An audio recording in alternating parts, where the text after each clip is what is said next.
India and Rome had a long and fascinating history of trading with each other that spanned over centuries. The trade between the two regions was mainly focused on the exchange of luxury goods such as spices, silk, and precious stones. In fact, the demand for Indian goods in Rome was so high that it created a huge trade deficit for the Romans.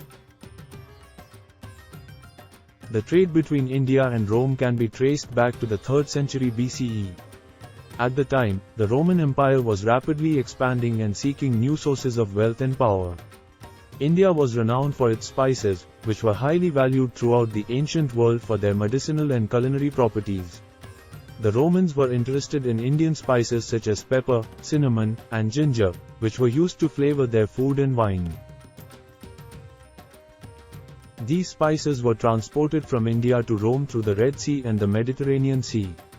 The trade was so profitable that it became a major driver of the Roman economy. Apart from spices, India also exported silk to Rome. The Roman elite were particularly fond of Indian silk, as it was of high quality and had intricate designs. In exchange for Indian luxury goods, the Romans exported a variety of goods such as wine, olive oil, and glassware to India. The Roman glassware was particularly popular in India, and it was used to make beads and bangles.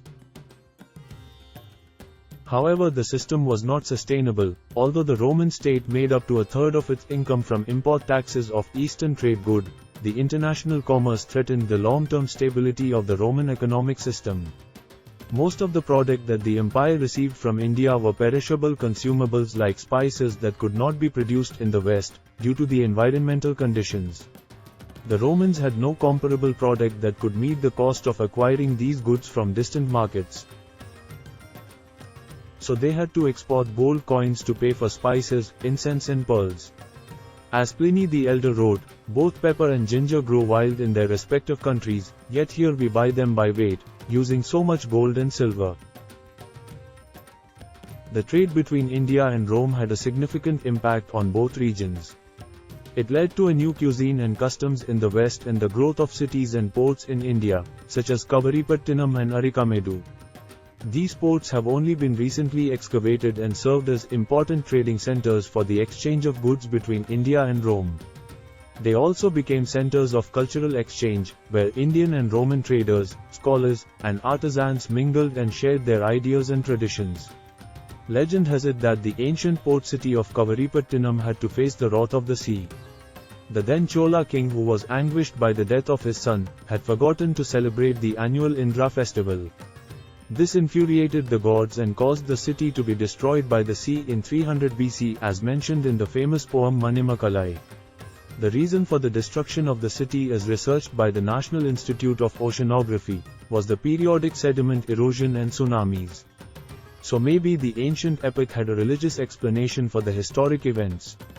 The trade between India and Rome was an important chapter in the history of both regions.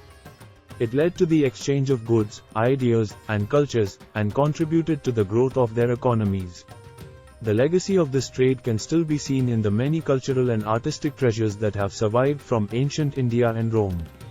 It serves as a powerful reminder of the enduring connections between different regions, and the importance of trade as a force for cultural exchange. Thank you for your attention. We hope you found this information useful. If you enjoyed this video, please give it a like and subscribe to our channel for future updates on this and many other interesting topics.